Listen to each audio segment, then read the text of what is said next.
português ao Ministério Público. Direto ao assunto, com o meu próximo convidado, António Raposo Subtil, advogado. Bom dia, Sr. Doutor.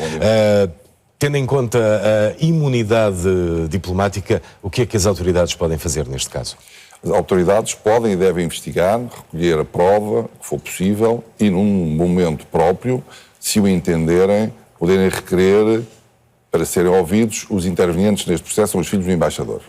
A imunidade, contrariamente àquilo que se tem dito, na minha opinião, não pode ser abdicada, renunciada por parte dos filhos do embaixador. A imunidade é uma prerrogativa, um direito da função, que neste caso da função do agente diplomático é estendida aos seus familiares e não pode ser descartada assim só porque os rapazes, os jovens, poderiam eventualmente ter interesse em fazê-lo ou para facilitar às autoridades judiciárias, se isso fosse o caso. Há aqui uma denúncia por parte dos filhos do embaixador, dizem que também eles foram agredidos. Nesse caso, se eles apresentarem queixa, não perdem a imunidade? Não.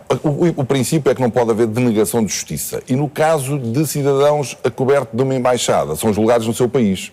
No caso, se ele fizer queixa de um cidadão nacional, é julgado no nosso país e o processo corre. Aquilo que poderá acontecer, havendo uma rixa ou uma violência cruzada, chamamos assim, para simplificar, é eu não posso estar a acusar alguém de lhe ter batido porque ele me bateu se eu não quiser, digamos assim, fazer parte do processo.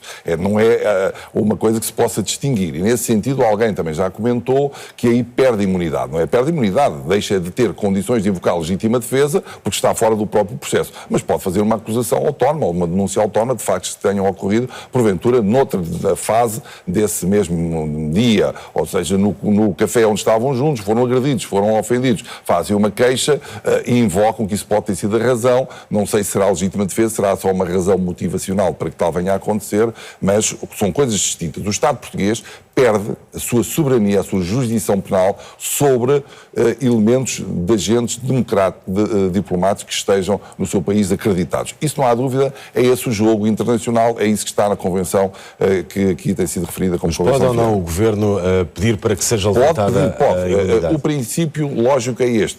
Eu não sou ouvido porque invoquei, porque tenho imunidade diplomática, verificados os pressupostos, tenho que viver com o pai na embaixada, etc, etc. Depois, o Estado português diz, mas eu quero julgar este cidadão porque ofendeu um cidadão nacional, requer a imunidade diplomática, o Estado em causa acreditante, o Iraque, não dá imunidade diplomática e aí o Estado português pode optar por dizer, então retira a confiança, retira o crédito que tinha dado a esta embaixada e aos seus agentes diplomáticos, no caso também aos seus familiares, e aí é considerado persona não grata no sentido que deixará de ter presença, esse Estado iraquiano, presença em Portugal por vontade diplomática do Estado português. É como se houvesse... Ou seja, para resolver este caso podemos criar um incidente diplomático. Sim, e este caso para chegar a esse ponto é preciso que os factos recolhidos, aí o Ministério Público é, digamos assim, a entidade, a única entidade que pode recolher essa prova e dá-la a conhecer ao Ministério dos Negócios Estrangeiros, tem que ser de tal maneira relevantes, não para as pessoas, porque para nós são relevantíssimos, porque é uma ofensa a uma pessoa, em qualquer circunstância teria que ser muito censurável. Mas agora, para efeitos diplomáticos, pode não ser o suficiente para cortar as relações entre dois países ao nível da sua representação na Embaixada. Não havendo este caso de haver a imunidade diplomática, este seria um processo de fácil resolução? Sim, existem centenas de processos. As pessoas não têm a noção das centenas de processos que existem com pessoas detidas, com pessoas a aguardar acusação, muitos que não são ouvidos, pessoas que se queixam porque foram maltratadas, muitos também com violência física grave, que nunca mais aqueles que são indiciados como tendo praticado esses factos são ouvidos.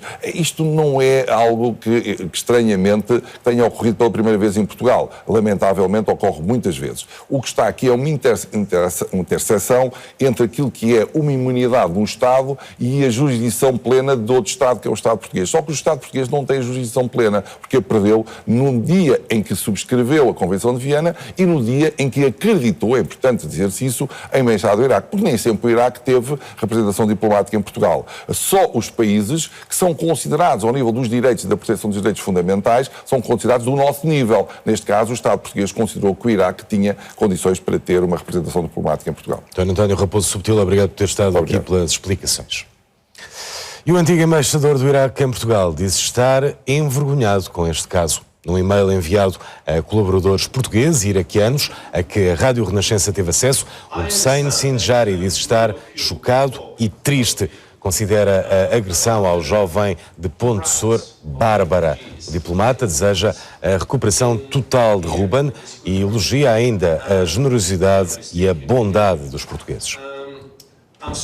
O caso aconteceu na madrugada da passada quarta-feira em Ponte Sor. Os dois filhos gêmeos do embaixador iraquiano em Portugal terão agredido Ruben Cavaco, de 15 anos. Ruben foi encontrado inanimado às 4 da manhã pela recolha do lixo. Tinha múltiplas fraturas e foi transportado para o Hospital de Santa Maria, em Lisboa. O jovem está em coma induzido.